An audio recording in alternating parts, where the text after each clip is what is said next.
গতকালকে ওর ছেলে নাম নিতে আমার কেমন লাগে, মা স্ট্যাটাস দিয়েছে যে দেশের মানুষ আমার মাকে কুকুরের মতো তাড়িয়ে দিল। বাঘের মতো তাড়াবে, কুকুরের মতো তাড়িয়েছে, কপাল ভালো। আর 4.5 থেকে 5 মিনিট হলে কেল্লা ফটো হয়ে যেত। এই মাহফিলটা কয়েক মাস আগে এখানে হওয়ার কথা ছিল, আমি এসেছিলাম, 2-3 ঘন্টা বসেও ছিলাম, উঠতে দেয়নি।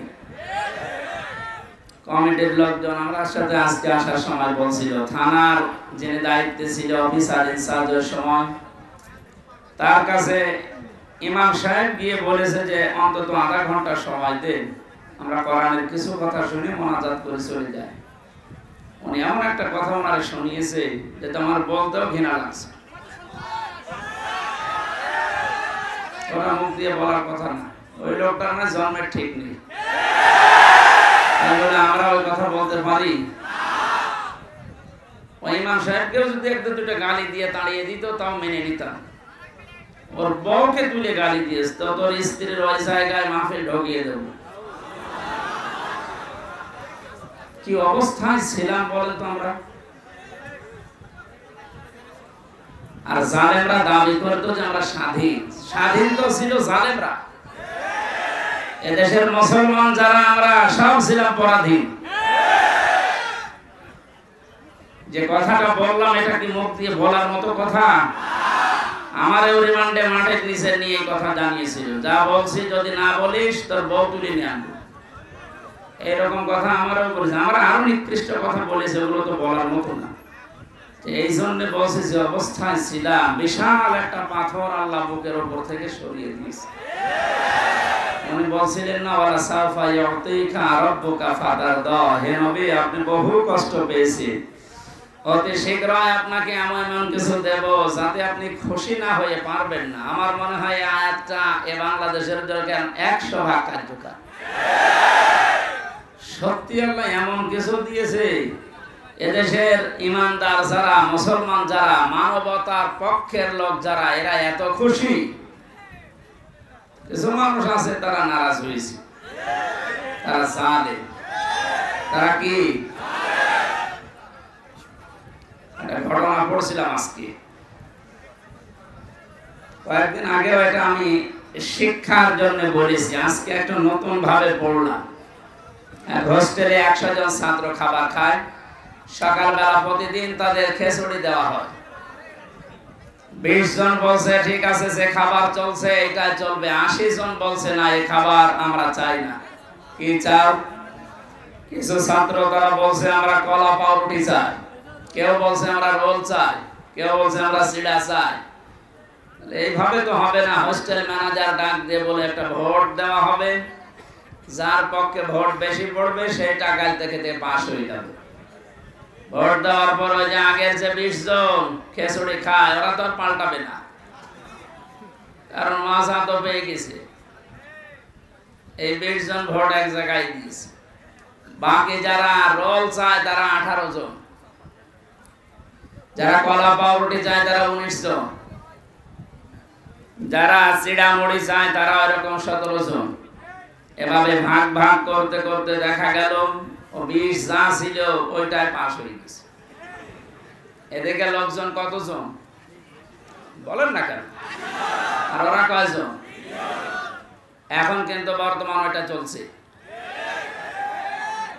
আগস্টের 5 তারিখের পর থেকে আজকের এই 12 তারিখ, 1 মাস 7 দিনে এখনো পর্যন্ত অনেকের সভাপতির উদয় হচ্ছে না। এরা এখনো পর্যন্ত ওই সেই ছোটখাটো বিষয় নিয়ে এখনো গন্ডগোল মারামারিতে লিপ্ত আছে। এভাবে করতে থাকেন 80 জন আমরা, তারপরও কিন্তু পাস করা যাবে না। ওই 20 জনে তাদের আগের ওইটাই পাস করে ফেলবে। আমি কি বোঝাতে চাই, বুঝেছেন নাকি আন্দাজে? যাতে মাথা হলে তাহলে ঠিক আছে। এই জন্য আমাদের এই দেশে এখন যে দুর্বিসন্ধি চলছে, বিশেষ করে দাদা বাবুরা কিন্তু চেষ্টা চালাচ্ছে আমরা যেন 80 জন এক জায়গায় হতে না পারি। জেলখানায় আমি 3টা বছর মাওলানা মামুনুল হক আমার পাশে ছিল, মাঝে মাঝে আমারে বলতো হামজা বাইরে থাকতে কি ভাবতাম, আমার ভেতরে এসে কি শুরু হইল। আমরা কি মনে করতাম, আর বাস্তবতা আসলে কোথায়। আমরা মারামারি করেছি টুপি নিয়ে, কয় কলে টুপি মাথায় দেবো আমি এই নিয়ে, হাত বাঁধবো না হাত ছেড়ে দেবো, মোনাজাত করবো না মোনাজাত হাত ছেড়ে দেবো, এই নিয়ে গন্ডগোল করি আমরা। আর এখন দেখছি ওরা কোথায় পৌঁছিয়েছে। ওরা সংখ্যায় বেশি না 20 জন, কিন্তু আমরা 80 জন হওয়ার পরেও পালিয়ে পালিয়ে বেড়াই, মার খাই, জেলের ভেতরে শুধু আটক করে রাখে না, সবচাইতে বেশি কষ্ট দিয়েছে এই জালেমেরা আলেমদেরকে। কত মার্ডার মামলার আসামি দেখতাম রাজার হালে ভেতরে খাচ্ছে, ঘুরছে, মাস্তানিও করছে। আর আমরা 76 জন আলেম এক জায়গায় ছিলাম, আমাদেরকে কি কষ্ট দিয়েছে। যোগাযোগ বিচ্ছিন্ন, মানবতা বিরোধী অপরাধ বলে ওরা খুঁজে পায় না। ওরা মানবতা বিরোধী অপরাধের বিচার করে, এই আয়না ঘরের সাথে যারা জড়িত সব চাইতে মানবতা বিরোধী অপরাধের সাথে শামিল না এরা। আপনি যে খুঁজে পান না যে কি দোষ আমার। গতকালকে ওর ছেলে নাম নিতে আমার কেমন লাগে, মা স্ট্যাটাস দিয়েছে যে দেশের মানুষ আমার মাকে কুকুরের মতো তাড়িয়ে দিল। বাঘের মতো তাড়াবে, কুকুরের মতো তাড়িয়েছে, কপাল ভালো। আর 4.5 থেকে 5 মিনিট হলে কেল্লা ফটো হয়ে যেত। ওইটা নিয়ে নুন দিয়ে দুধ দিয়ে ভাত খাওয়ার কথা বলতো না মাঝে মাঝে। কয়েক জায়গায় আগুন লাগালে মনে হচ্ছে পড়ে যাব, অত ভাত দুধ দিয়ে খায় না, এবার আপনি খান। এইখানে সেটাই করেছিলেন, আমাদেরকে যা করেছেন সবচাইতে বড় মানবতা বিরোধী অপরাধ জেলখানার ভেতরে আলেমদের সাথে করা হয়েছে। 7 দিন পর পর সরকারি মোবাইল দেওয়ালে টেলিফোন দিয়ে কথা বলতে দেয়, বাড়িতে যোগাযোগ করেন উকিলদের সাথে। অথচ আমাদের এই 76 জনকে একেবারে বিচ্ছিন্ন, মোবাইল তো নেই। 2 দিন 1 দিন পরে পরে এসে চেকের নামে উল্টা পাল্টা করে এমন কষ্ট দিত। আর অধিকাংশ গুলো অমুসলিম, মুসলমান হলে তো একটু মায়া দয়া পেতাম। সুভাষ চন্দ্র বসু, সুব্রত বালা, আর বাকিগুলোর নাম আমার অনেকের মনে নেই। সেই কয়টা ডিউটিতে পড়তো অধিকাংশ গুলোই অমুসলিম। ও আলেম আর জালেমের কাছে সমান। ও তো আর হুজুর বোঝে না, খেজুরও বোঝে না, মনে করে সবই এক। টাকা দিলে ভালো, টাকা না দিলে আপনি কালো। এই অবস্থায় যা অত্যাচার চালিয়েছিল, সেজদায় পড়ে পড়ে আলেমরা যখন কাঁদতো, পানিগুলো জায়নামাজের এই জায়গাগুলো শুধু ভেসে না, আল্লাহর আরশ পর্যন্ত কেঁপে গেছে। আমার মনে হচ্ছে শুধু ছাত্র জনতার মাধ্যমে আল্লাহ জালেমকে বিদায় করেনি। এই 5 তারিখের আগ পর্যন্ত আল্লাহ আবাবিল পাখির মতো এই পৃথিবীতে বাংলাদেশ এই জায়গায় আল্লাহ ফেরেশতা পাঠিয়েছিল। 16 বছর কম চেষ্টা করে না এদেশের মানুষ, এক চুলো নড়াতে পারে না জালেমকে। আল্লাহ পাক বলেন, ইন্নামা নুমলি লাহুম লিয়াজদাদু ইসমা। ওদের পাপের বোঝা যখন পরিপূর্ণ হয়ে যায়, ওয়ালাহুম আযাবুম মুহিন, তখন ওদেরকে অপমানজনক শাস্তি দিয়ে ঘিরে ফেলি। এই আয়াতটাতে কত বাস্তব এর প্রমাণ কালামানিক। ওর বিসি পর্যন্ত উড়ে গেছে, ন্যায় বা সংসার কম। তালিকা করেছিলেন আলেমদের 116 জনের, তার ভিতরে আমার নামও ছিল। আমার মনে হয় এখন আমরা যে অবস্থায় আছি, আমরাও এখন এই সালেমদের তালিকা করব। বাংলাদেশের 560টার উপরে থানা আছে, প্রত্যেক থানায় সালেমদের তালিকা টাঙিয়ে টাঙিয়ে রাখা লাগবে, যেন কোন সালেম কিয়ামতের আগে দেশে আসতে না। বিশেষ করে আপনাদের এখানে যিনি মানবতার বন্ধু নামে পরিচিত, কিসের বন্ধু, মানবতার শত্রু এটা। এগুলো সব মেকি। দরবেশের দাড়ি কি মেকি দাড়ি, দাড়ি কেটে নম হয়ে গেছে দরবেশ। আর এত দাড়ি ছিল না। একটা সম্মানিত মানুষ, এলাকার কৃতি সন্তান, সরকারি একটা চাকরিজীবী। এই লোকটা পর্যন্ত রিকোয়েস্ট করেছিল যে আধা ঘন্টা দেন, আমি বসে আছি, আপনি আমার বন্ধু মানুষ। ও শয়তান বলেছে না, হবে না, এবার আসেন, বাধা দিতে আসেন, ঠ্যাং ধরে ছিঁড়ে ফেলা হবে। বাংলাদেশের গোয়েন্দা বিভাগের সর্বোচ্চ পর্যায়ে এখন যিনি আছেন প্রধান, আমাকে কয়েকদিন আগে কল দিয়ে বলছে, হুজুর যেখানে সেই ফোর্সে কথা বলা দরকার কোরআনের বলতে থাকবেন, কারো অনুমতি নেওয়ার দরকার নেই, কোনো বাধা নেই। যদি কোনো মহারথী বাধা দিতে আসে শুধু নামটা টুকে রাখবেন আর আমারে জানাবেন, ও দেশের যেখানেই থাক ঠ্যাং ধরে ছিঁড়ে ফেলবেন। বললাম স্যার আপনি ছিলেন কোথায়?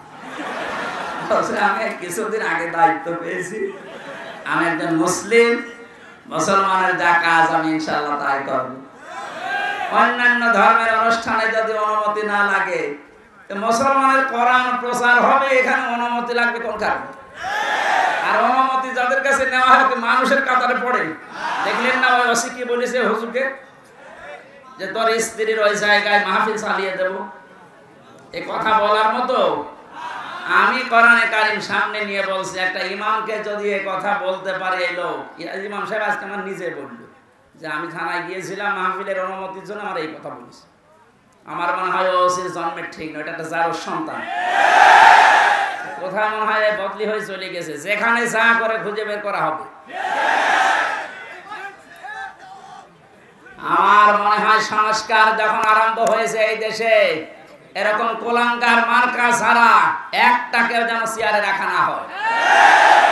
আমরা যেন সকাল আসতে আসতে শুনি এরকম দালাল ছাড়া, কোলাঙ্গার ছাড়া এদেরকে কুকুরের মতো এভাবে তাড়িয়ে দেন। নিজেরাই বলছে যে আমার মাকে দেশের মানুষ কুকুরের মতো তাড়িয়ে দিল। আপনার অনুসারী যারা আছে তাদেরকে কুকুরের মতো এদেশের জনগণ তাড়িয়ে দেবে। কারণ এদেশে আপনি যাই করেন কোরআনের বিরুদ্ধে যে টিকে থাকতে পারবেন না।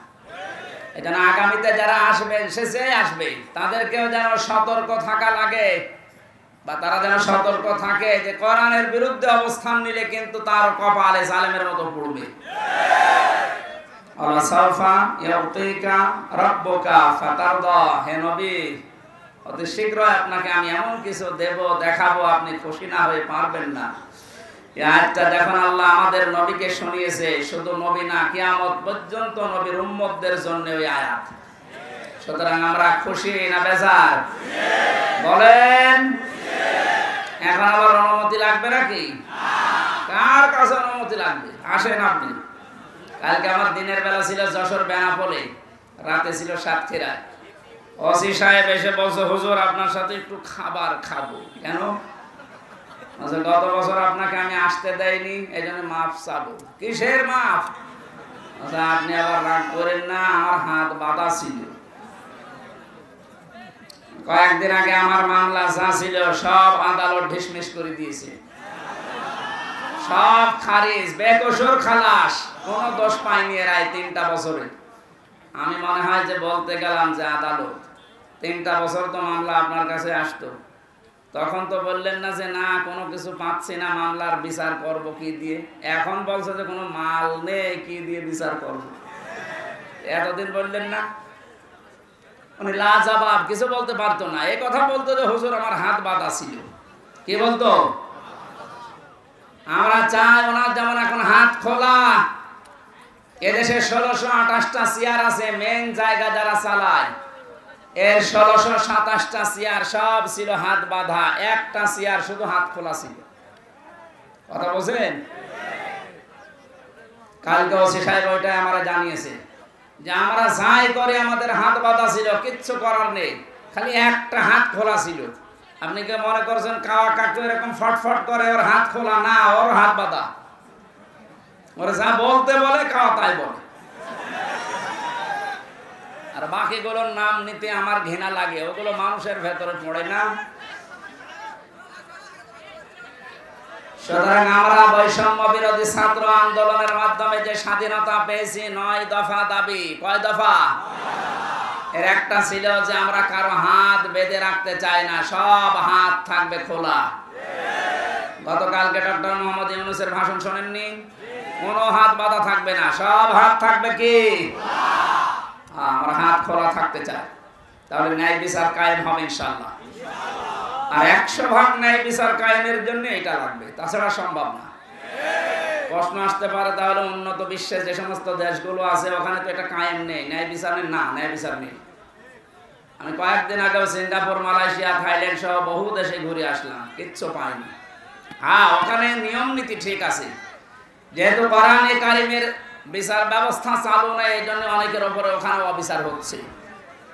এই জন্য অবিচার মুক্ত করার জন্য, ন্যায় বিচার কায়েম করার জন্য এর বিকল্প দুনিয়ায় কিছু নেই, থাকতেও পারে না। যেন এইটা দিয়ে যদি কেউ বিচার ফয়সালা না করে, আল্লাহর ভাষায় সে কাফের, সে জালেম, সে ফাসিক। যেন আমরা যেন জালেম হয়ে, কাফের হয়ে, ফাসিক হয়ে মরতে চাই, তাহলে এইটার বিচার ব্যবস্থা কায়েম করা লাগবে না। আমার হাকামা বিহি আদালা, যারা এটা দিয়ে বিচার করে তারা ন্যায় বিচার কায়েম করতে পারে। আরে ভাই, 53 বছর তো আপনি দেখলেন যে কেমন লাগে দেশটা। বাবা চালিয়েছিল, দুর্ভিক্ষে মানুষ মরিছে, স্বামী চালিয়েছিল, চাচা চালিয়েছিল, আপনাদের এই কথা বলেন না কেন? আপা চালিয়েছে, ভাবি চালিয়েছে। কাঙ্ক্ষিত মানে শান্তি আমরা দেখতে পাইনি, আর পাওয়া সম্ভব না। এখন শুধু দেখতে বাকি আছে আল্লাহর এই কোরআন দিয়ে 56,000 বর্গ মাইল চললে কেমন দেখা যায়। এরা দেখতে চান কারা? দেখে লিল্লাহি তাকবীর।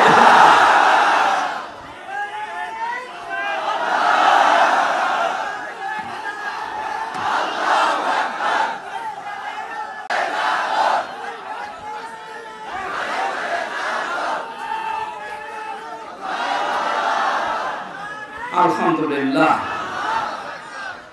যে আল্লাহ আমাদেরকে আজ তাফসীরুল কোরআন মাহফিলে কোরআনের তাফসীর শোনার জন্য নিয়ে আসলেন, এটা একটা নিয়ামত। এই কারণে আমরা খুশি, বলছি আলহামদুলিল্লাহ। দরুদ পড়ছি, সালাম পাঠাচ্ছি আমাদের নবী মুহাম্মদ রাসূলুল্লাহ সাল্লাল্লাহু আলাইহি ওয়াসাল্লামের প্রতি। আমি গতানুগতিক কথা বলি না, যা বলি ওখান থেকে একটা বাস্তব শিক্ষা নিয়ে আসি। কি গো,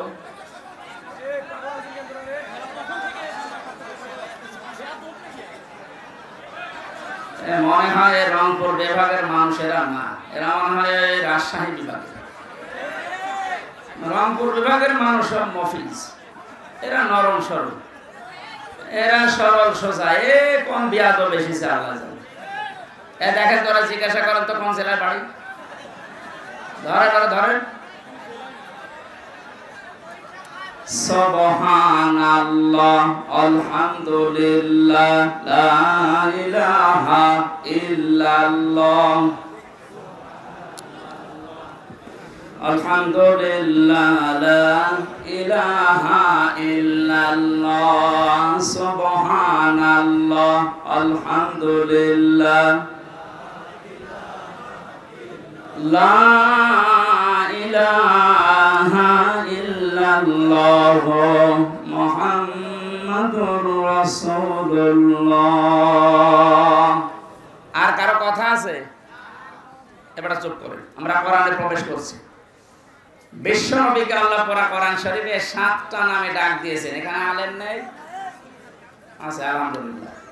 ওরা আলেমদেরকে বলছি, এই 7টা নামের ভেতরে সর্বপ্রথম যে নাম ধরে ডাক দিয়েছেন নবীজিকে, 1 নম্বরে বলেছেন ইয়াসিন। ইয়া হরফে নিদা, ইয়া মানে হে, সিন মানে সাজ্জেদ। তাফসীরে কাবীরে আল্লামা ফখরুদ্দিন রাজি রাহমাতুল্লাহ আলাইহি উনি 5টা অর্থ দিয়েছেন এই সিনের। উনি বলেন সিন মানে সাজ্জেদুল আলামিন, সিন মানে সাজ্জেদুল বাশার, সিন মানে সাজ্জেদুল কাউনাইন, সিন মানে সাজ্জেদুল আম্বিয়া, সিন মানে সাজ্জেদুল মুরসালিন। এবার একটা একটা করে আমি ব্যাখ্যা বলছি। মুফাসসিরতে বললেন সিন মানে সাজ্জেদুল আলামিন, শুধু আলম না, আল্লাহর ঘোষণা দেওয়ার নেতা এই দুনিয়ায় মাত্র একজন। পৃথিবীর মানুষেরা যারা মনে করেন আমি নামাজ পড়ি, রোজা রাখি, খাস পর্দা করি, আমি জান্নাত পেয়ে গেছি, না। আপনার যদি চরিত্র ঠিক করার জন্য এই পৃথিবীর ময়দানে যাকে আদর্শ মানা লাগবে, নেতা মানা লাগবে, ওই লোকটা যদি আপনি ঠিক করতে না পারেন, আপনি কোনোদিন জান্নাতে যেতে পারবেন না। এটা যদি শুধু দুনিয়ার বিষয় হতো, কসম খোদার আমি বলতাম না এটা সরাসরি সম্পর্কিত আল্লাহ আখিরাতের সাথে। এবার আপনি মিলাবেন শুধুমাত্র আলম যদি আল্লাহ দিতেন, তাহলে পৃথিবীর 228টার উপরে এখন রাষ্ট্র আছে স্বাধীন পরাধীন মিলে। যে কোনো রাষ্ট্রে আপনি বসবাস করে যদি বলতেন না আমি পৃথিবীতেই থাকবো না, আমি চলে যাব মঙ্গল গ্রহে, আমি চলে যাব চাঁদের দেশে, তাহলে ওইটা তো আলাদা জগৎ। ওই জায়গায় গেলে যদি বিশ্ব নবীকে আপনি না মানতেন আদর্শ হিসাবে, নেতা হিসাবে, সামনে রাখা হিসাবে, তাহলে আপনি জান্নাত পেয়ে যেতেন। যেহেতু আলামিন বহু পছন্দ দেওয়ার কারণে আপনি যেখানেই যান না কেন ওই জগতের একচ্ছত্র মালিকানা কার? ওখানে যে আল্লাহর বিধিবিধান নাযিল হয় তার প্রমাণ সূরা তালাক, ইয়াতানাজ্জালুল আমরু বাইনাহুন্না ইলা আখির আয়াত। আল্লাহ পাক বলেন প্রতিটি জগতে আমি আল্লাহর বিধিবিধান নাযিল হচ্ছে ওই জায়গার সৃষ্টি দেখে। সুতরাং কেউ যদি মঙ্গল গ্রহে যে ঘর বাড়ি বানিয়ে বাস করতে চায়, সেখানেও নামাজ রোজা যেমন করবে বিশ্ব নবীকে আদর্শ মানতে হবে ঠিক এইরকম ফরজ। আল্লাহর ঘোষণা দেওয়ার নেতা একজন মাত্র, মুহাম্মদুর রাসূলুল্লাহ। এবার আসেন আমি আখিরাতের কথা কেন বললাম। বিচার ব্যবস্থা আল্লাহ যখন আরম্ভ করবে, প্রথম ধাপে আল্লাহ মানুষকে ডাকবে একা একা, কেউ থাকবেন আপনার সাথে। অকুল্লুহুম আতিহি ইয়াউমাল কিয়ামাতি ফারদা। আল্লাহ পাক বলেন কিয়ামতে প্রতিটি মানুষকে আমার সামনে আমি দাঁড় করাবো, স্রেফ একা একা, কেউ থাকবে না। এবার আপনি নিজের সাথে মিলিয়ে দেখেন তো, আপনি স্রেফ একা দাঁড়িয়ে আছেন আল্লাহর সামনে, যা জীবন তৈরি করলেন এইটা নিয়ে আল্লাহর সামনে দাঁড়ানো সম্ভব? বলেন না। আমি একা থাকলে আমার মাঝে মাঝে মনে হয় আল্লাহ তুমি যদি বলো হামজা 2024 সালের আগস্ট মাসের 31 তারিখ পর্যন্ত তোর মাফ করে দিলাম, যা তোর হিসাব দেওয়া লাগবে না। শুধুমাত্র সেপ্টেম্বরের 12 এই 12টা দিন হিসাব দিয়ে জান্নাতে চলে যা। আমার যা অবস্থা, এই 12 দিনের হিসাব জোগাড় করা এখনো সম্ভব না। আপনারা পারবেন না? আপনারা পারবেন।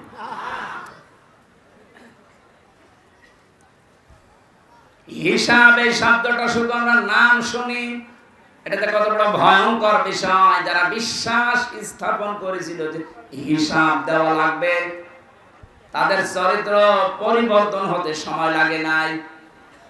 আর যাদের ভেতরে টেন্ডেন্সিটা আজও পয়দা হয়নি, ওই মানুষগুলো কাবা শরীফের পাশে যে মাসের পরে মাস থেকে আসে, তারপরও চরিত্র বদলায়নি। এর প্রমাণ এই দরবেশ বাবা। আমি সেই কয়বার কাবায় গিয়েছি, সেই কয়বার দেখেছি ও কাবার পাশে ওই তাওহীদ টাওয়ারে থাকে। 14-15 লক্ষ টাকা খরচ সেখানে, আর আমরা থাকি 1.5 কিলোমিটার দূরে। এত কাছাকাছি থাকার পর ওর চরিত্র দেখেছেন 36,000 কোটি টাকা। অথচ পদ্মা সেতু বানাতে লেগেছে 32,000 কোটি, তা তো মারিং কাটিং। কথা বলে না, ও টাকাগুলো যদি পাচার না হতো আমার মনে হয় সেতু আর একটা বানানো যেত। কয়েকদিন আগে মালয়েশিয়া দেখলাম পেনাংয়ের পাশে 2টা সেতু পাশাপাশি, একটা 18 কিলো, একটা 9 কিলো। আমাদেরটাও হয়ে যেত। এই টাকাগুলো সব এত বড় দরবেশ যদি এই কাজ করে, ওর একটা বড় জীবনে চিন্তা আসে না যে আমাকেও দাঁড় হওয়া লাগবে আল্লাহর সামনে। ও জীবনে 36,000 কোটি না, 36 টাকাও এখান থেকে এখানে করতে পারতো না। কালকে যশোরের বেনাপোলে যিনি আমার মাহফিলের সভাপতি ছিলেন, বাংলাদেশ জামাত ইসলামের কেন্দ্রীয় কমিটির শোরা সদস্য উনি মাওলানা আজিজুর রহমান। ওনার জীবন চরিত্র শুনলাম আশপাশের মানুষ থেকে। একটা সিম্পল মানুষ, চাকরি করে একটা, সেই দিন যেতে না পারে, চাকরির বেতন শেষে যা পায় ওখান থেকে ওই দিনের বেতনটা সরকারের খাতায় জমা দিয়ে দেয়। আপনি আল্লাহর ওলি খুঁজে পান না। আপনি দরবেশ দেখেছেন এত বড় বড় দাড়ি, ওটা আল্লাহর ওলি মনে করতেন। আর আল্লাহর ওলি তো এইগুলো দেখেন, সেই কয়দিন উনি ক্লাস করতে পারে নাই, সেই কয়দিনের টাকাও নেয়নি, সরকারকে দিয়ে দিয়েছে। আরে সরকারের টাকা বেসরকারের টাকা সবগুলো আত্মসাৎ করে বিদেশে পাঠিয়েছে। মসজিদের ইমাম যদি বলে আমি ঘুষ খাই না, পরে ঘুষ দেবে কে? ওসি যদি বলে, এসপি যদি বলে আমি ঘুষ খাই না, ওটা আল্লাহর ওলি। কথা বলে না কেন? যে লোকটা অনেক কিছু করার সম্ভাবনা ছিল তার জীবনে, সব কিছু ছেড়ে দিয়েছে, এত পরিচ্ছন্ন জীবন যাপন করছে, এই মানুষটাকে যদি আপনি দাঁড় করাতে পারেন, সংসদের একটা চেয়ারে এরকম 151 জন বসিয়ে দিতে পারেন, এই দেশটা পৃথিবীর ভেতরে রোল মডেল হয়ে যাবে। এতদিন চোরগুলো বসিয়ে আন্দাজে ধোয়া তুলতেছে, এ বিশ্বে আমরা রোল মডেল। কিসের রোল মডেল? চোরে। কিসের? ডক্টর মোহাম্মদ ইউনূস গত পরশুদিন জানিয়েছেন যত টাকা পাচার হয়েছে প্রায় 4 ভাগের 3 ভাগ সব নিয়ে আসার ব্যবস্থা হচ্ছে, বাকিটা চলে আসবে ইনশাআল্লাহ। আমার মনে হয় টাকাগুলো যদি আসতে না পারে, যাদের বউ ছেলে মেয়ে স্ত্রী পুত্র এদেশে আছে, ওদেরকে রাষ্ট্রের কাজে লাগান, কোনো ছাড় নেই। যে বেতন পায় ওই বেতন দিয়ে তো সংসার চলার কথা না, অথচ বেনজিরের আলাউদ্দিনের চেহারা রাখবে। এই জন্য যদি টেন্ডেন্সি তৈরি করতে না পারেন, জীবনে আপনার এই জীবন পরিচ্ছন্ন হওয়া সম্ভব না। খলিফাতুল মুসলিমিন হযরত ওমর, এই এদিকে তাকান, রাদিয়াল্লাহু তাআলা আনহু ছেলেটাকে ভর্তি করে দিলেন এক মাদ্রাসায়। প্রধান বিচারপতি ওই সময় হযরত আলী রাদিয়াল্লাহু তাআলা আনহু, তিনিও তার সন্তান হোসাইনকে দিলেন মাদ্রাসায়। হযরত হোসেন কলম ফেলে দিচ্ছে টেবিল থেকে, ডাক দিয়ে বলেন, আব্দুল্লাহ তুলে দাও। একবার, দুইবার, 3 বার তুলে দেওয়ার পরে ওনার কাছে রাগ হয়ে, হোসাইন বারবার কলম ফেলো, আমারে তুলতে বলো, আমি কি তোমার খাদেম? তুমি কি চাকর রেখেছো আমারে? হযরত হোসেন রাগের মাথায় বলে ফেললেন, আব্দুল্লাহ তুমি শুধু চাকর না, শুধু খাদেম না, তুমি খাদেমের বাচ্চা খাদেম। ওই সময় উনি প্রেসিডেন্টের ছেলে, বাড়িতে গিয়ে বলছে, আব্বা আমি আর মাদ্রাসায় যাব না। কেন? হোসেন আমাকে গালি দিয়েছে, আমি নাকি খাদেমের বাচ্চা খাদেম, অথচ তুমি তো দেশের প্রেসিডেন্ট। তুমি যদি এর বিচার না করো, মাদ্রাসায় আমি পড়বো না। ঠিক আছে, আজকে না সোমবার দিন বিচার হবে। উনি খুতবা দিচ্ছিলেন, বয়ান বন্ধ করে বললেন, হোসেন আসো। বলে, হ্যাঁ এদিকে আসো। তুমি আমার ছেলেকে গালি দিয়েছো। হ্যাঁ দিয়েছি। কেন দিলে? হযরত হোসাইন ডাক দিয়ে বলে, খলিফাতুল মুসলিমিন, আমিরুল মুমিনিন, আপনার সম্মান আছে, আমি সম্মান দিয়ে বলছি, আপনি নিচের থেকে বলেন তো, আপনি কি আমার নানার খাদেম ছিলেন না? হযরত ওমর কথা বন্ধ হয়ে গেছে, তাই তো, এভাবে তো আমি ভাবিনি। তিনি বললেন, হোসাইন যে কথাটা তুমি বললে এটাকে লিখে দিতে পারবা? কাগজ কলম নিয়ে আসেন। খেজুরের পাতা নিয়ে এসেছে, আমি লিখে দিলেন, ওমর আমার নানার খাদেম ছিল, আমি দেখেছি, ইতি হোসাইন ইবনে আলী, সই করে দিলাম। কাগজটা হাতে নিয়ে হযরত ওমর চমা খেলেন, ডাক দিয়ে বললেন, নবীর সাহাবীরা, বিচার হয়ে গেছে। হযরত আব্দুল্লাহ তো ছোট মানুষ, বসে না, বলে, আবা কি করে বিচার করলে? একটা বিচার হলো, হোসেনকে কিছু বলবা না? হযরত ওমর বলে, সন্তান, যে বিচার করেছি শুধু দুনিয়া না, আখিরাতেও কাজে লাগবে। আমি যখন মারা যাব, এই কাগজটা আমার কাফনের ভেতরে দিয়ে দিও। বিচার যখন শুরু হবে, আমার আল্লাহ পাক যদি আমার জীবনের কিছুই পছন্দ না করে, এই কাগজটা তুলে দেখাবো, রব্বুল আলামিন তাকাও এদিকে, তোমার নাম নবীর নাতি লিখে দিয়েছে, আমি নবীর খাদেম ছিলাম। তুমি আমার বিচারটা সহজ করে আমার মাফ করে দাও। অথচ জান্নাতের গ্যারান্টি পেয়েছে জিন্দা অবস্থায়। আকাশের যে তারকা দেখতে পান, নবীজি বলেন, কেউ যদি গণনা করে হয়তো একদিন শেষ করে ফেলবে গণনা করে। কিন্তু হযরত ওমর 26 বছর বয়সে মুসলমান হওয়ার পর যত নেকির কাজে আঞ্জাম দিয়েছে, কিয়ামত পর্যন্ত কেউ যদি ওমরের নেকি গণনা করে শেষ হবে না। কোন পর্যায়ের মানুষ ছিলেন উনি! হিসাব নিয়ে কত ভীত সন্তুষ্ট ছিলেন। কিয়ামতে বিচার ব্যবস্থায় প্রথমে আল্লাহ আপনাকে দাঁড় করাবে, কিন্তু স্রেফ একা কেউ থাকবে না আপনার পাশে। দ্বিতীয় স্টেপে আল্লাহ এবার আপনাকে একা ডাকবে না, এইটা বোঝানোর জন্য আমি বলছিলাম, ভালো করে খেয়াল করেন। ইয়াউমা নাদউ কুল্লা উনাসিম বিইমামিহিম,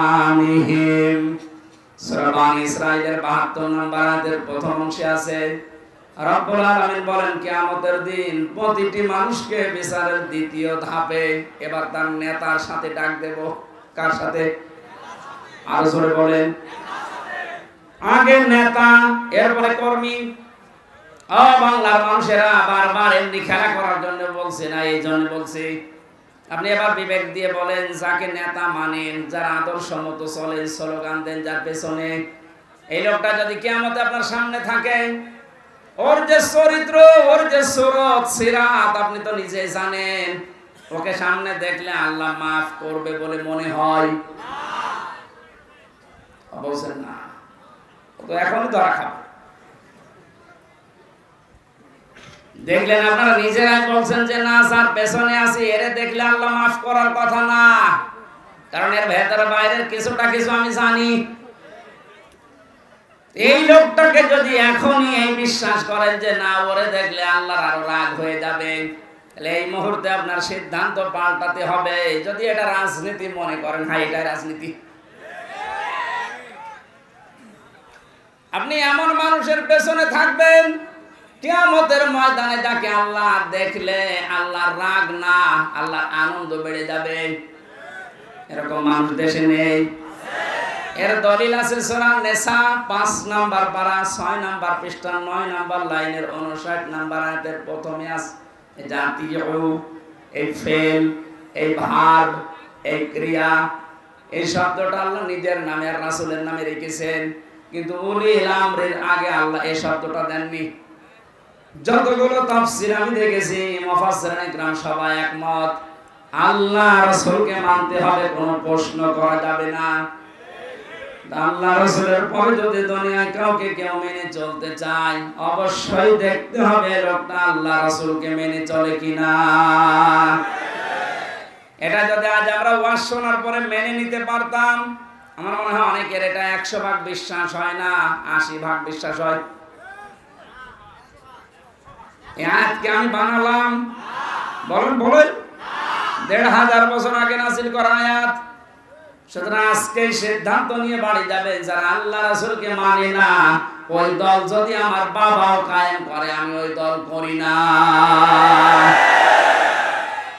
যারা আল্লাহ রাসূলকে মেনে রাজনীতি করছে, নেতাগিরি করছে, নেতৃত্ব দিচ্ছে, এই লোকটা যদি আমার দোলা ভাই নাও হয়, আমার চাচা নাও হয়, এক কথা বলেন না কেন? নামাজ যেমন ফরজ মনে করে পড়ি, এর পেছনে আমি ফরজ মনে করে থাকবো, কারণ নির্দেশ কার?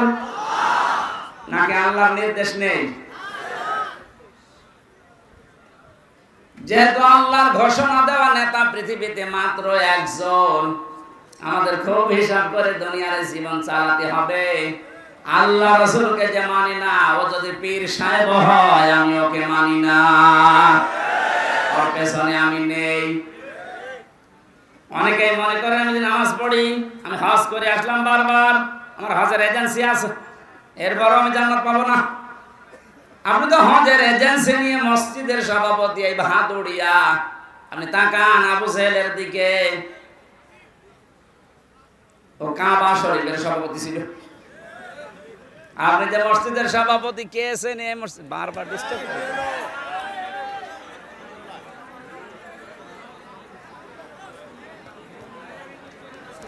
এমনিতে মাইক ভালো না, এরপরেও আবার যদি এইভাবে ডিস্টার্ব করে।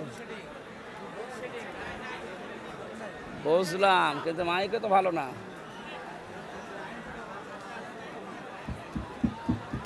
মাইক আমার গলা টানছে, আমার গলা ভেঙে যাচ্ছে। এটা ঠিক হয়নি ভাই, এত বড় আয়োজন আপনি মাইক দিয়েছেন কেন? আপনার পাওয়ার নেই। কোন জায়গায় ভাদড়িয়ার মাইক না? এরা বলেছে না এর উপরে মাইক হয় না, মাইক হয় না। পাবনা দারুল উলুম ট্রাস্টের মাইক কি ওর ফেরেশতা নিয়ে এসে দেয়? ওদের মাইক দেখেন তো, আধা হাত দূরে থেকে কথা বললে শোনা তো, পাওয়ার আছে, রসনের সাথে মতো না।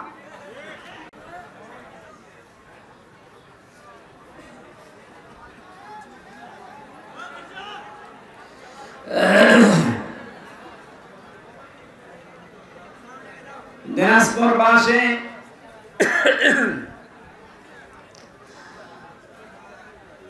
সূরা আরাফের ৮ পারার ২০ পৃষ্ঠার ৩ নাম্বার লাইনে একটা আয়াত আমার বেশি বেশি করে মনে পড়ে, এটা ফাজাইনাহু আহলাহু ইল্লা মারাতাহু কানাত মিনাল গাবিরিন। আমি যত তাফসীর বিশ্ববিদ্যালয়ে বসে বসে প্রায় ৪২টার উপরে আমি একটা একটা করে দাঁড় করিয়েছিলাম, দেখি কি প্রত্যেকটা কি সবগুলো মুফাসসিরে আয়াতের ব্যাপার এক কথায় লিখেছেন। হযরত লূত আলাইহিস সালামের জামাত দুইজন ফেরেশতা এসে লূত নবীকে বললেন, আপনার উম্মত যারা আছে তাদেরকে নিয়ে আপনি চলে যান, কিন্তু সাবধান আপনার স্ত্রীকে নেবেন না, এখানে আমরা আল্লাহর গজব নাযিল করব। প্রশ্ন আসতে পারে, লূত নবীর স্ত্রীর চরিত্র খারাপ ছিল? না না, পৃথিবীর কোন নবীর স্ত্রীর চরিত্র খারাপ না, কারণ কোন হারাম রক্তের ভেতরে আল্লাহ নবীদের রক্ত প্রবেশ করার নাই। আমরা আজ দেখতে পাই অনেকের হারাম রক্ত, এ কারণে আন্ডা বাচ্চা চা হয়, ওগুলো হারাম হয়। হযরত নূহ আলাইহিস সালাম এই কারণে ৯৫০ বছর পরে তিনি দোয়া করেছিলেন, লা তাদার আলাল আরদি মিনাল কাফিরিনা দাজ্জারা। হে আল্লাহ, জালেমদের কাফেরদের একটা আন্ডা বাচ্চা পর্যন্ত জমিনে না থাকে, কারণ যেটা থাকবে ওর পেট থেকে যেটা আসবে ওইটা হারামি হবে।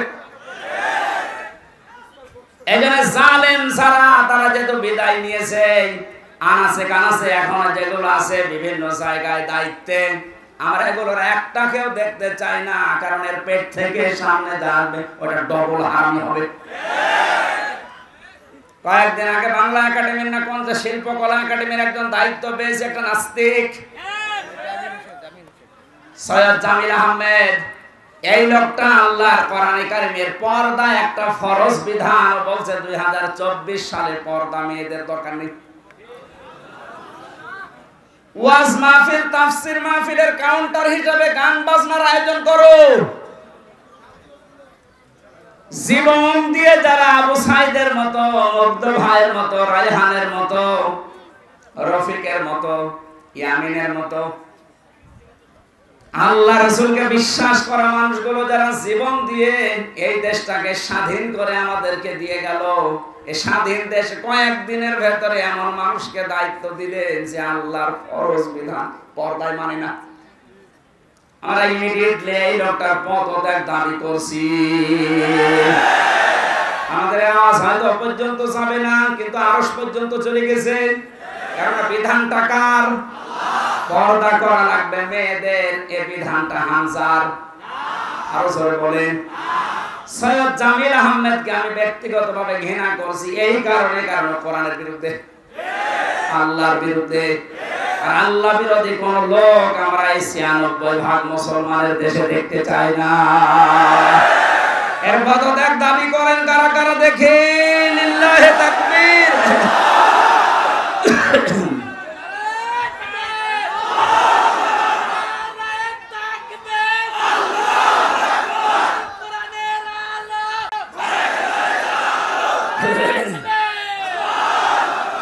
এই শয়তানকে যদি এখন ছাড় দেওয়া হয়, এও কালামানিকের মতো হবে, এ মুরগি চোরের মতো হবে। ওই সময় যদি কালামানিককে বিসি বের করে দেওয়া যেত, ও আর ১১৬ জনের তালিকা করতো না। সবচাইতে বেশি ইসলামের বিরুদ্ধে কথা বলেছিল এই লোকগুলো। সেই গপলা সেটা কোথায় গেল? সেই জাফর ইকবাল নাকি ষাঁড় ইকবাল? এইটাকে এখন ধরা দরকার। আলেমদের ফাঁসি চেয়েছিল, এই কথা বলেন না কেন? এটা নির্ভেজাল শয়তান এগুলো। যখন এদের ২০ দাঁত বের হবে, সঙ্গে সঙ্গে যদি ভেঙে দেওয়া হয়, ভবিষ্যতে কোনো জালেম আর এভাবে শক্ত কথা বলতে পারবে না। এই সৈয়দ জামিল আহমেদকে ছেড়ে দেন, এই শয়তান কয়েকদিন পরে এই স্বৈরাচারের মতো কথা বলতে শুরু করবে, বলবো আমি সব। এত কষ্ট করে স্বাধীন করে যারা দিয়ে গেল, তাদের মতামতের গুরুত্ব নেই। প্রত্যেকটি সমন্বয়ক এখন এক কথায় উচ্চারণ করছে, আমরা আল্লাহ রাসূলকে বিশ্বাস করি, তার বিধান দিয়ে আমরা সবার বাঁধন খুলে দিতে চাই। আর শয়তান সে আল্লাহর বিধানে হাত দিয়েছে, দায়িত্ব পেতে দেরি, একবারে এসে আল্লাহর বিধান পর্দায় হাত দিয়েছে। এই 24 সালে মেয়েদের আর পর্দা দরকার নেই। কি বড় কথা বলতো, আপনি ব্যক্তিগতভাবে আমারে দুইটা থাপ্পড় দিন, আমি মেনে নিতাম। আপনি সাপোর্ট করছেন কার? আল্লাহর পুরোপুরি বিরুদ্ধে অবস্থান নিয়েছে, ও আল্লাহর বিরুদ্ধে যুদ্ধ ঘোষণা করেছে। কথা বলেন। আজকে তিরমিজি শরীফের একটা হাদিস পড়ছিলাম, কেউ যদি জেনে বুঝে কোন জালেমকে সহযোগিতা করে, সাহায্য করে, সমর্থন জানায়, যদি ভালোবাসে, ও সঙ্গে সঙ্গে নবীর উম্মত থেকে বের হয়ে যায়। এরপর অনেকে এখনো পর্যন্ত জালেমদের সাফাই গান। আমরা আহ্বান জানাচ্ছি, আনাছে কানাছে সে জালেম গুলো আছে। ডক্টর ইউনূস কালকে কতগুলো তালিকা দিয়েছে দেখেননি? 100 জনের প্রায় 80 জনের পরিবর্তন প্রায় হয়ে গেছে। বাকি 20 জন যারা আছে এগুলো আমরা আর চাই না, কারণ এগুলো এই গণহত্যার সাথে সবগুলো দায়ী। ওর একা জীবনও সাহস হতো না। এই শয়তানগুলোকে নিয়ে যা করেছে, পৃথিবীর ইতিহাস পাল্টিয়ে ফেলেছে। বাইরে যাদের ঈমান নেই, যারা অন্য ধর্মের, তারা পর্যন্ত রিপোর্ট পেশ করছে যে 1200 কতজন গণহত্যার শিকার। এখনো পর্যন্ত অনেকে জালেমের সাফাই গিয়ে সাহস দিতে চাচ্ছে যে আপা আপনি ঘাবড়াবেন না, আপনি ঘাবড়ালে আমরা নরম হয়ে যায়। ওরে শয়তান, ওরে পিটিয়ে নরম বানানো দরকার। ইয়ামেন ভাইকে পুলিশের গাড়ি থেকে, ওখান থেকে এখনো জীবিত ছিল, নড়াচড়া করছিল, ওখান থেকে ফেলে দিয়ে পা লেগেছিল গাড়ির চাকার সাথে, মনে হচ্ছে কুকুরের বাচ্চা টেনে নিয়ে যাচ্ছে। এরপরও আপনার মানুষ কিচ্ছু হয়নি মনে করেন। আয়না ঘরের ভেতর থেকে যারা বের হয়ে তাদের করুণ কাহিনী শোনালো, আপনি কি মনে করছেন মিথ্যা কথা? আমি নিচে তো ছিলাম, আমি দেখেছি মাটির নিচে যে ঘর, ওখানে থাকা যায়। আজান হয় কখন, আজানও শুনতে দিত না। আমি তো 4 ওয়াক্ত নামাজ আন্দাজে পড়েছি, কিছু জানি না যে কখন আজান হয় কখন দিন হয়। 11 ঘন্টা আমার টাঙ্গিয়ে রেখেছিল, কিচ্ছু জানি না, আন্দাজে। চোখ কালো কাপড় দিয়ে বেঁধে, পেছনে হাত বেঁধে, পায়ে ডান্ডা বেড়ি রাখিয়ে, মাথায় দড়ি দিয়ে 1-2 ঘন্টা বলে 11 ঘন্টা। দুপুরবেলা নিয়ে গেছে 2টা, রাত 11:30 নিয়ে এসেছে। 1টা-2টা দিন হলে তো এরকম হয়। রিমান্ডে যতদিন রেখেছে এরকম কষ্ট দিয়েছে। আমার আসার সময় বলেছে, বাইরে যে যদি কিছু বলেন, এখানে যা দেখে গেলেন আপনারা কিন্তু ফেলে দেব। এই জন্য তো কিছু বলতে পারতাম না। এখন যে ফেলে দেবে সেই পড়ে গেছে। বিশেষ করে আমার এই কাউন্টার টেররিজমের আসাদুজ্জামান, এই গোপালী, এই লোকটা আমার ধরার পরে আমার বাবার কাছ থেকে বলেছে 50টা মামলা দেবো আপনার ছেলেকে। আমার বাবা বলেছে মামলা তোর একটাও নেই। বলছে মামলা আমরা বানাবো, কালকের ভেতরে আপনি 10 লাখ টাকা দেবেন। আমার বাবা গ্রাম্য মানুষ, জমি জায়গা যেখানে যা ছিল ধার কর্জ করে সঙ্গে সঙ্গে 8 লাখ টাকা দিয়েছে। মনে করেছিল যে রিমান্ডে মারবে না। ও শয়তানরা কি মানুষ নাকি?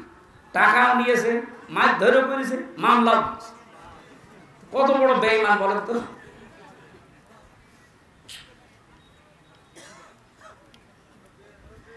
জালেমের পক্ষে যারা সাফাই গান, আপনি আর মানুষ নেই, আপনি আল্লাহর মামলার আসামি। এইটা আমি বানালাম। সূরা শুরার 42 নম্বর আয়াতের প্রথম অংশে আছে, আল্লাহ পাক বলেন, ইন্নামাস সাবিলু আলাল্লাযিনা ইয়াজলিমুনান নাস। পৃথিবীতে যারা মানুষ হয়ে মানুষের উপরে জুলুম করে, অত্যাচার করে, নির্যাতন চালায়, আমি আল্লাহ নিজে তার বিরুদ্ধে মামলা দেব। তাহলে বাংলাদেশে 1628 জন মানুষ মেন দায়িত্বে ছিল, আর প্রত্যেকটি এরা জুলুমকারী। যে যে বিভাগে ছিল ওই বিভাগেও জুলুম করেছে। এখন বলেন না কেন? বিচার বিভাগে বলেন, প্রশাসনে বলেন, যা যা বিভাগ ছিল প্রত্যেকটি জায়গায় যারা চেয়ারে ছিল প্রত্যেকটা জালেম আর জালেমের দোষী। অনেকে বলে আমার হাত বাঁধা। হাত বাঁধা তোর চেয়ারে বসে থাকার দরকার কি? তুই ভ্যান চালা। হাত বাঁধা বলে তুই জালেমকে সাপোর্ট করবি? কত বড় দুর্নীতিগ্রস্ত হলে একটা দেশের কেন্দ্রীয় মসজিদের ইমাম পর্যন্ত পালিয়ে যায়। জাতীয় মসজিদের ইমাম পালিয়ে গেছে না? কি আশ্চর্য গো! কোথায় পৌঁছেছে দেশটা যে মসজিদের ইমাম পর্যন্ত পালিয়ে গেছে। আর সেও নিজেকে নিজে অপরাধী মনে করছে যে জনগণ ধরলে আমারও ছিঁড়ে ফেলবে। কথা বলেন। এত বড় বড় দাপটের কথা বলতো আমার কুষ্টিয়ার ওই দুই আল্লাহর ওলি। একজন যখন পচা ডিম খাচ্ছে, আর একজন এমন পালিয়েছে ওর বাড়ির ইট পর্যন্ত খুলি নিয়ে চলে যাচ্ছে। এই যে আমার সাক্ষী, আমার কুষ্টিয়ার দায়িত্ব ছিল এই লোকটা, আপনাদের এখানে বাড়ি। আসার সময় বলছিল যে ওখানকার যে কয়েকজনের নাম বললো, একটাও তো ও মানুষের কাতারে পড়ে না।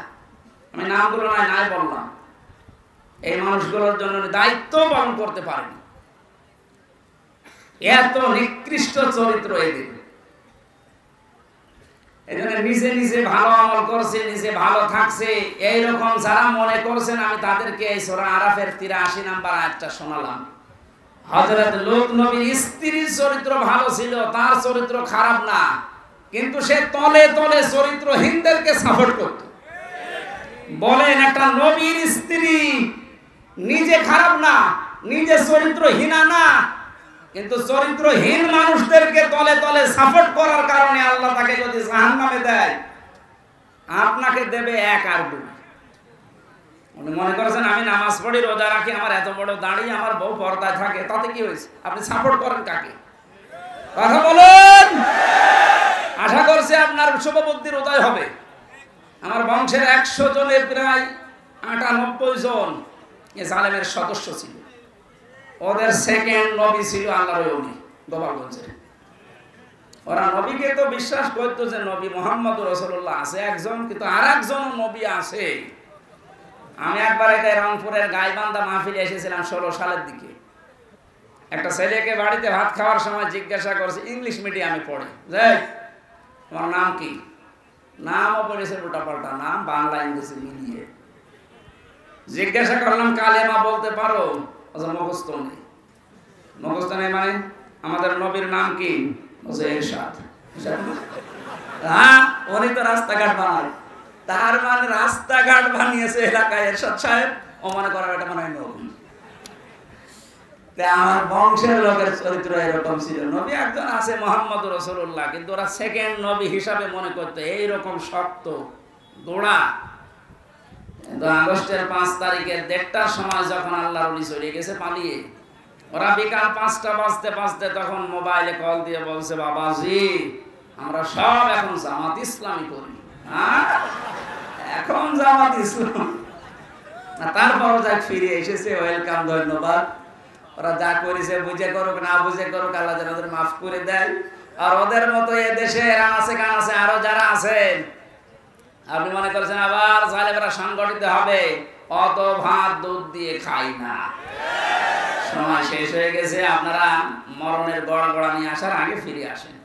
জালেমদের তো দুনিয়াও শেষ, আখিরাতও শেষ। এখন বলে দেখেন, দুনিয়া এখন আর রাস্তায় বের হতে পারবে? মামুনুল হক কয়েকদিন আগে বলে না যে জালেমদের তালিকা করে করে মোড়ে মোড়ে টাঙিয়ে দেন, যেন কিয়ামতের আগে দেশে ঢুকতে না পারে। এমন যেমন দেখলেই পিটিয়ে মানুষ মেরে ফেলছে। ঝিনাইদহে এক জালেমকে পিটিয়ে মেরে রাস্তার ওখানে উলঙ্গ করে টাঙিয়ে রেখেছে। শেষ পর্যন্ত মহিলারা যখন দেখছে যে না জিনিসপত্র সব দেখা যাচ্ছে, তাড়াতাড়ি করে ওখান থেকে নামিয়ে কবর দিয়েছে। কি করবো, ছাতা ওকে দেখার মতো? এত বড় হারামি।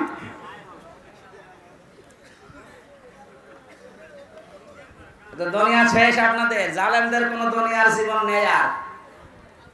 কারণ এখন আর ওই সময় নেই। ওয়ালা ইয়াজিদুজ জালিমিনা ইল্লা খাসারা। দিন যত যাবে জালেমদের শুধু ক্ষতি বৃদ্ধি হতে থাকবে। এ ঘোষণা কার? বলেন। কিন্তু যারা জালেম হয়ে মারা যাচ্ছেন তাদের অবস্থা আরো খারাপ হবে। তারা মামলার আসামি হামজা। কার? আপনি চিন্তা করেছেন? আল্লাহর মামলার আসামি। বাদী যত শক্ত হয় মামলা তত কঠিন হয়।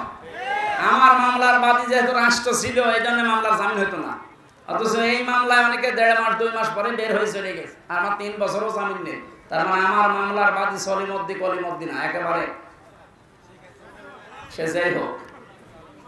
তো কিয়ামতের দিন যিনি নিজে বিচার করবেন, নিজে রায় দেবেন, নিজে বাদী, বলেন তো আপনার মাপ পাওয়ার কোনো সম্ভাবনা আছে?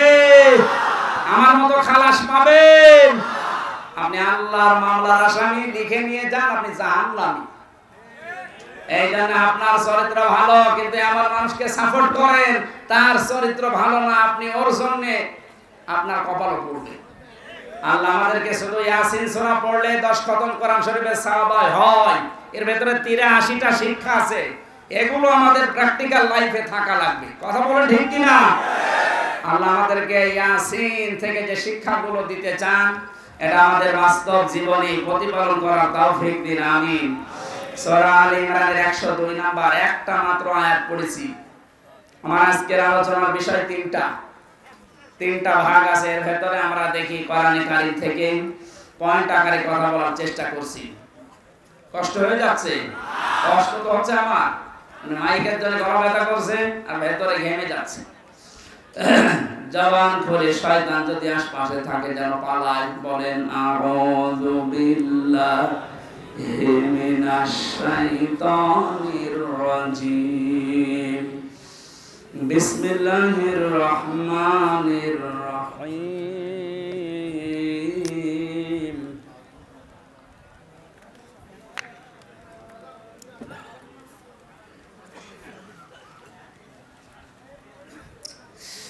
ইয়া আইয়ুহাল্লাযীনা আমানুত্তাকুল্লাহা হাক্কা তুকাতিহি ওয়া লা তামুতুন্না ইল্লা ওয়া আনতুম মুসলিমুন। সূরা আল ইমরানের নামকরণ, ঐতিহাসিক প্রেক্ষাপট এবং কিছু শিক্ষা এখানে আছে। আপনারা তাফসিরে ইবনে কাসির দেখলে এগুলো পাবেন। আমরা মূলটায় যাচ্ছি। আল্লাহ প্রথমে এখানে ডাক দিয়েছেন শুধুমাত্র ঈমানদারকে। কাদেরকে? আমরা কি ঈমানদার না বেঈমান?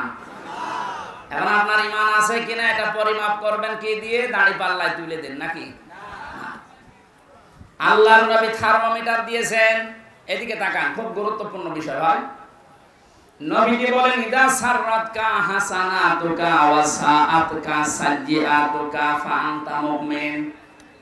তোমার যে ঈমান আছে তুমি কিভাবে টের পাবে জানো? যদি তোমার ভালো কাজগুলো তোমাকে আনন্দ দেয় আর অন্যায় কাজ দেখলেই তোমার কষ্ট লাগে, বুঝবা তোমার ঈমান আছে। দিনাজপুরবাসী এদেশের দিকে তাকিয়ে বলেন তো, ভালো কাজ সবার কাছে ভালো লাগে? অন্যায় কাজ সবার কাছে কষ্ট লাগে না। সুতরাং ভালো কাজ যার কাছে ভালো লাগে, অন্যায় কাজ দেখলে যার কাছে কষ্ট লাগে, সে যেন মনে করে আমার ঈমান আছে। আর যার কাছে ভালো কাজও ভালো লাগে, অন্যায় কাজও ভালো লাগে, সে যেন বোঝে সে মুনাফিক। আল্লাহ এখানে মুনাফিককে ডেকে দিয়েছেন না ঈমানদারকে? আমরা অন্তত দেখতে পেলাম যে আমার অবস্থান কোন জায়গায়। আমি যদি ঈমানদার হয়ে থাকি, আল্লাহ এবার আমাকে আদেশ দিচ্ছেন ইত্তাকুল্লাহ, আমাকে ভয় করো। আমাকে কি করো? এই যে শব্দটা নিয়ে আবহমান কাল থেকে বহু ব্যাখ্যা আমরা শুনেছি, পেয়েছি। আমার এখন আধুনিক একটা ব্যাখ্যা পেয়েছি। খুব কষ্ট হচ্ছে, বসেন একটু, বসেন বসেন। এবার তো আমি প্রবেশ করছি জায়গায়। আল্লাহকে ভয় করো এই শব্দটা পড়া কোরআনে যতবার আমি পেয়েছি, আধুনিক ভাগে ব্যাখ্যা করার চেষ্টা, যখন তাফসীর খুলে খুলে দেখলাম যে না, এ তো মিলছে না।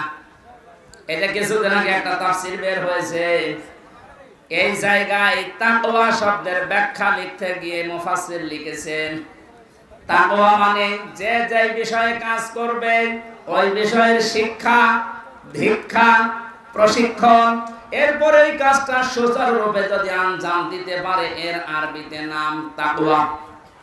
ইনি একটা ইঞ্জিনিয়ার, উনি যে সমস্ত কাজগুলো করে বিএডিসিতে, ওই কাজগুলো সম্পর্কে ওনার আগে শিক্ষা লাগবে, প্রশিক্ষণ লাগবে, এবং বিনা বাধায় ওই কাজটা সুচারুরূপে যখন আঞ্জাম দিতে পারবে, ওইটার নাম আরবিতে তাকওয়া। আল্লাহ এইটা অর্জন করার জন্য আমাদেরকে বলেছিলেন। পৃথিবীর বিভিন্ন দেশে আমি ঘুরে দেখেছি তাকওয়াটা তারা এখান থেকে নিয়েছে। ওদের ছেলেমেয়েরা যে যে বিষয়ে একটু পারদর্শী ওকে ওই বিষয়ের শিক্ষা আরো বেশি করে দেয়, প্রশিক্ষণ দেয়, ওই কাজটা ওরে সুচারুরূপে আঞ্জাম দেওয়ার জন্য ব্যবস্থা করে দেয়। এই জন্য ওদের দেশটা দাঁড়িয়ে যায়। আর আমাদের তাকওয়া কি? যে বিষয়ে যাকে দেওয়া হয়েছে ওই বিষয়ের শিক্ষা ওর নেই, প্রশিক্ষণ নেই, হাত বাঁধার কারণে কাজও করতে পারে না। এ দেশটা উপরে যাওয়ার তুলনায় নিচে নেমে যায়। এক কথা বুঝতেছেন? সুতরাং তাকওয়া অর্জন করার জন্য শিক্ষা দরকার, প্রশিক্ষণ দরকার এবং বিনা বাধায় সুচারুরূপে কাজটা আঞ্জাম দেওয়ার পরিবেশ দরকার। আমি যতটুকু বুঝলাম দেখলাম, আপনি আর অন্য মাইন্ডে নেবেন না, একেবারে নিরপেক্ষ দৃষ্টিতে কোরআন আমি হাতে নিয়ে বলছি। বাংলাদেশ জামাত ইসলামী আর ইসলামী ছাত্র শিবির এই কাজটাই করার জন্য চেষ্টা চালাচ্ছে। আপনি খোঁজ নিয়ে দেখেন, এদের যে যে বিভাগে লোক আছে আপনি দেখেন ওই বিষয়ের শিক্ষা তার পরিপূর্ণ এবং প্রশিক্ষণ পরিপূর্ণ। কারণ ওদের সভ্যতারি আছে, ওদের মাসে মাসে মিটিং আছে, 15 দিনে মিটিং আছে, সপ্তাহে মিটিং আছে, এগুলো শেখায়। আপনি যে বিষয়ে যাবেন, হাদিসের ব্যবস্থায় যাবেন যান, শিক্ষা ব্যবস্থায় যাবেন যান, চিকিৎসা বিভাগে যাবেন যান, প্রত্যেকটা দিক আর বিভাগে আমরা দেখতে পেয়েছি এরা আগে শিক্ষা দেয়, প্রশিক্ষণ দেয়, এরপরে বিনা বাধায় কাজ করার জন্য যে সমস্ত সিঁড়ি দরকার, কাঁটাযুক্ত পথ তারপর পাড়ি দেওয়ার জন্য প্রশিক্ষণ দেয়। এই জন্যই তো এই মানুষগুলো দাঁড়িয়ে যাচ্ছে। গত কয়েকদিন আগে অধ্যাপক আনিসুর রহমান, একটা নাস্তিক, এই লোকটা ঘোষণা দিয়েছে 5টা বছর যদি জামাত আর শিবিরের হাতে দেশটা দেওয়া যায়, এদের যে অ্যাক্টিভিটিস, এদের যে কাজকর্ম, যে ইখলাস যা আছে এদের ভেতরে, এদের যে প্রশিক্ষণ, এদের যে ধৈর্য, এরা 5 বছরে দুর্নীতি মুক্ত করতে 100% সাকসেস হবে। এটা আমার নিজের কথা না, একটা নাস্তিকের কথা। আমি যখন বিশ্ববিদ্যালয়ে ছিলাম, একটা নাস্তিক এই লোকটা আল্লাহ বিশ্বাস করে না। আমি যেহেতু নামাজ পড়াতাম জমার দিন, আমার কাছে এসে বলছে, হুজুর আমার মেয়ে পড়ে মাস্টার্সে, প্রাইভেট পড়াবো, একটা শিবিরের ছেলে দেন তো। কেন? আপনি একটা নাস্তিক, আল্লাহ মানেন না, রাসূল মানেন না, অথচ আজকে নামাজে এসেছেন সপ্তাহে একদিন লোক দেখানোর জন্য, আর আপনার মেয়ে পড়াবেন, সে তো বেপরদা মেয়ে, তারে পড়াতে আপনি চাচ্ছেন শিবিরের ছেলে। কেন? কত সোনার ছেলে আছে দেখতে পান না? একটা নাস্তিক আমার বলছে, হুজুর দেখেন, সোনার ছেলেদের সম্পর্কে আমি জানি, আমার মেয়েকে যদি তাদের কাছে পড়তে দেয় ওরা মেয়ে সহ খেয়ে ফেলবে, কিন্তু শিবিরের ছেলের কাছে দিতে চাচ্ছি এই কারণে অন্তত এদের কাছে দিলে আমার এই বিশ্বাস আছে যে আমার মেয়েটা এরা পালাবে না।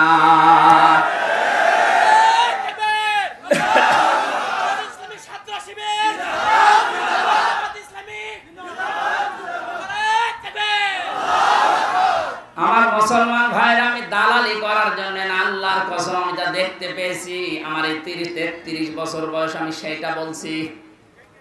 আমরা তাকওয়াই বুঝি না, তাকওয়া যারা বোঝে তাদের ধারে কাছে আমরা যাই না।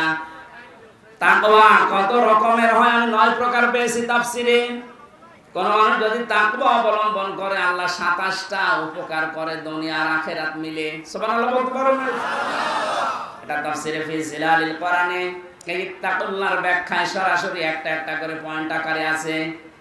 যদি পারেন যারা জ্ঞান অন্বেষণ করার জন্য একটু চেষ্টা চালান, তারা দেখে নেবেন সূরা আলে ইমরান 102 নম্বর আয়াতের তাকওয়া শব্দের ব্যাখ্যাটা। হাক্কা তুকাতিহি, যেভাবে আমাকে ভয় করা দরকার ওইভাবে তোমাদের ভয় করা লাগবে। বাস্তবে আমরা দেখেছি বহু মানুষ আল্লাহকে ভয় করার মতো ভয় করার কারণে দুনিয়া আখিরাত সব পরিপূর্ণ পেয়ে গেছে। এই যে আব্দুল কাদের জেলানির নাম শুনি, তার বাবার জীবনী দেখেছি, ফল ভেসে আসছিল পানি দিয়ে, যদিও ভেসে যাওয়া জিনিস খাওয়া যায় যাচ্ছে, কারণ তার কোনো মালিক নেই। ক্ষুধার্ত অবস্থায় ফলটা খাওয়ার পরে তার মনে হয়েছে আমি কার জিনিস খেলাম, আমি তো না বলে খেয়েছি।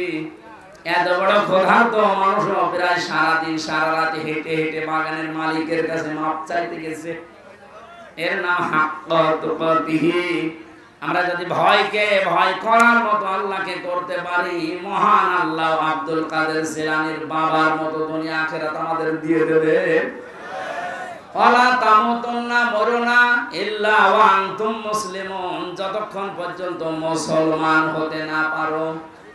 এই যে আজকে যারা মুসলমান হয়েছে, আল্লাহ এই কথাই কোরআনে জানিয়েছে, তোমরা মরবা না, ইহুদি হয়ে মরবা না, খ্রিস্টান হয়ে মরবা না, হিন্দু হয়ে মরবা না, বৌদ্ধ হয়ে মরবা না, মরতে হলে মুসলমান হয়ে মরো। মুসলিম শব্দটা এসেছে ইসলাম থেকে, সিলমন বা সালমন থেকে। এর শাব্দিক অর্থ শান্তি, আর রাহাতুন মানে সুখ। আল্লাহ পাক বলেন, কেউ যদি দুনিয়াতে ইসলাম মানতে চায়, আমি ইসলাম পাঠিয়েছি দুনিয়ায় দুই প্রকারের। ইসলাম কয় প্রকার? হ্যাঁ, ইসলাম কয় প্রকার? না না না, বোঝার পরে বলবেন। ইসলাম কয় প্রকার? একটা আছে প্রাকৃতিক ইসলাম, আর একটা শারঈ ইসলাম। প্রাকৃতিক যে ইসলামটা, এটা আমার আল্লাহ যেদিন বানিয়েছে ওই দিন থেকে কিয়ামত পর্যন্ত একই ভাবে চলবে। এই যে সূর্য যেখানে ওঠে যেখানে ডোবে, এটা আল্লাহ বানিয়েছেন। এই যে আম গাছে কোনোদিন আম ছাড়া পেঁপে ধরে না, এটা কিয়ামত পর্যন্ত এইভাবে থাকবে। প্রাকৃতিক ইসলাম তৈরি করে দেওয়ার দায়িত্ব কার?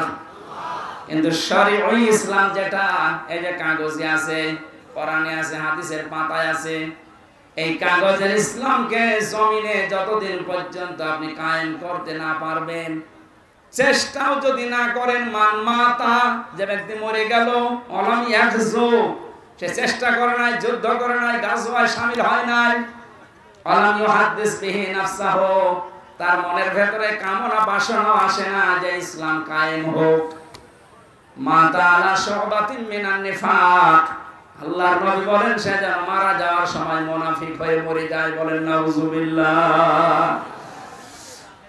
প্রাকৃতিক ইসলাম যেহেতু আল্লাহ নিজে কায়েম করে দিয়েছেন, কাগজ ইসলাম তো আল্লাহ কায়েম করে দেয়নি, দিচ্ছে না, দেবেও না।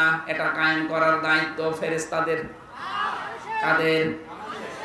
আপনি এইটা না করে মরে গেলে মুসলমান হয়ে মরতে পারবেন না, মুনাফিক হয়ে মরবেন। এরপরেও এখনো রাজনীতি মনে হয়। এই যে যতদিন পর্যন্ত কাগজের এই ইসলাম জমিনে কায়েম না হবে, ততদিন আমাদের বিশ্রাম নেই। আরো জোরে, যেভাবেই হোক এটা আমাদের কায়েম করাই লাগবে। কায়েম যদি হয়ে যায়, ফাহাল্লা হালালাহু ওয়া হারামা হারামাহু, এর হালালকে হালাল মানতে পারবো, হারামকে হারাম জেনে ছেড়ে দিতে পারবো। আদখালাহুল্লাহুল জান্নাহ, আল্লাহর নবী বলেন তুমি যেন মনে করো আল্লাহ তোমার জান্নাতে দিয়ে দিয়েছে। সুতরাং কোরআন কায়েম হলে এটা মিনি জান্নাত হয়ে যাবে। ওই পরিবেশটা আল্লাহ আমাদের চর্ম চোখে দেখার তৌফিক দেন। বলেন আমিন।